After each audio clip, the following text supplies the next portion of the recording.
Hello there, Kyle Katarn here, and it is Wednesday, my dudes. Let's do the comics. First up, we have Star Wars Adventures number 13. The first story is called Intermission Part 2 by Elsa Chartier and Pierre Cohen. So last time at the end of Part 1, Anakin and Padme stumbled across a holographic recording of Count Dooku deep in the bowels of Madame Sonata's ship. Dooku is thanking Sonata for taking on some mysterious acting role, and he's talking about her talent as an artist. Count Dooku likes his acting, Emperor Palpatine likes his operas. Say what you will about the Dark Lords of the Sith, at least they're patrons of the arts. The goofy-ass dude who walks in munching on a sandwich really cracked me up. I love it when Star Wars reminds us that yes, there are these larger-than-life heroes running around, but there's also a bunch of regular jackoffs like this guy.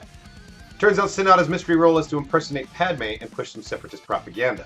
So, Madame Sonata does not have hair, but in the panels where she's preparing for the role, she's got a towel wrapped around her head. And for some reason, I just find that hilarious. I love the reference to the OPC killer from The Phantom Menace, which can be seen in one of the Aquarians as Anakin and Padme are running by. Overall, this was a really fun and amusing story. Anakin throwing on a costume that made him look exactly like Darth Vader got a pretty good chuckle out of me also. There's a brief interlude from Milo Graff, and it looks like they brought back the Tales from Wild Space segment. Which is too bad, really, because I have this irrational dislike of Milo Graff. I don't know, it's weird. He just rubs me the wrong way. He's never done anything to me, but fuck that guy. The other story in Star Wars Adventures is The Blue Brothers by Nick Brokenshire. So, Max Rebo has been forever changed for me by Robot Chicken.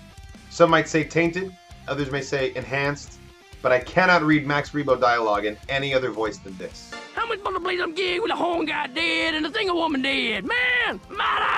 Man! Come on! So Max Rebo has a no-good brother named Azul who's been stealing from Jabba. Everyone is chasing Max Rebo because they think he's his brother. Now, I wonder if they're twins or if everyone on Tatooine is just a little bit racist. Can't tell them apart. Also, we get a cameo of Bausch, and I'm pretty sure it's the actual Bausch and not Leia disguised as Bausch, which is pretty rare. The panel of Jabba yelling at Azul is probably my favorite in the whole comic. Fucking hilarious. Just the size difference in those two silhouettes cracks me up. Jabba punishes Azul for working his territory, but he spares his life because everyone loves the Max Rebo band so much. As an alternative punishment, he makes him stand still in the middle of the sail barge and serves drinks off his head. It's a silly, ridiculous ending to a silly, ridiculous story, and I loved it. Next up, it's Lando Double or Nothing by Rodney Barnes and Paolo Villanelli. Lando and L3 are shaking off some pursuing ties so they can double back and rescue Christus and her people from the Empire. Lando won't take his cape off for nothing, not even when climbing into a, a sewage expulsion shaft? That just sounds gross.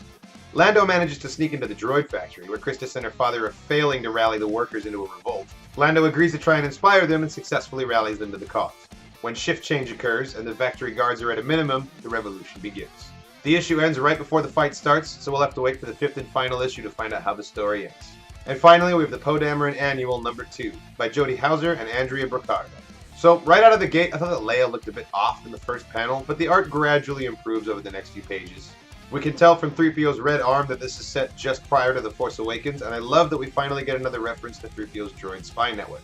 Han and Chewie are back, which is awesome. You don't see enough of them in this time period. I was super excited to see the old Z95 headhunters on the page. It's one of my favorite craft from Legends. Recently made canon about 2 years ago in one of the new novels. Love that design, always have. It was bittersweet getting to see Lulo in a flashback. It's been over a year since he died, and I'm really glad they got a chance to bring him back before the final issue next month.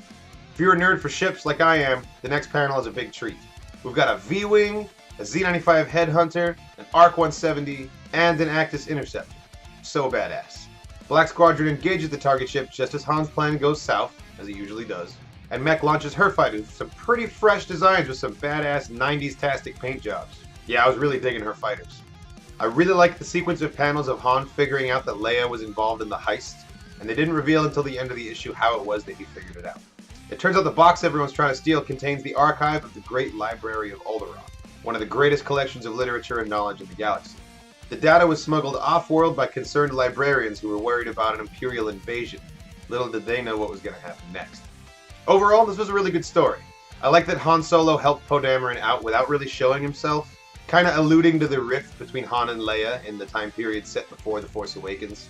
There's only one issue of Poe Dameron left. It's coming out next month, and then the main series artist Angel Unzueta is going to be moving over to the Star Wars line, starting with Star Wars issue 54, replacing Salvador Larroca. A lot of people are happy about this, myself included. It's time for a change. As for me, I just hope they continue to put out high-quality stories that keep filling in the gaps between the stories that we know and love. That's it for the comics this week. Thanks for watching, everybody. Check out the rest of the channel for more content, reactions, and reviews. Leave me a comment if you have a question or something to say, and as always, may the Force be with you.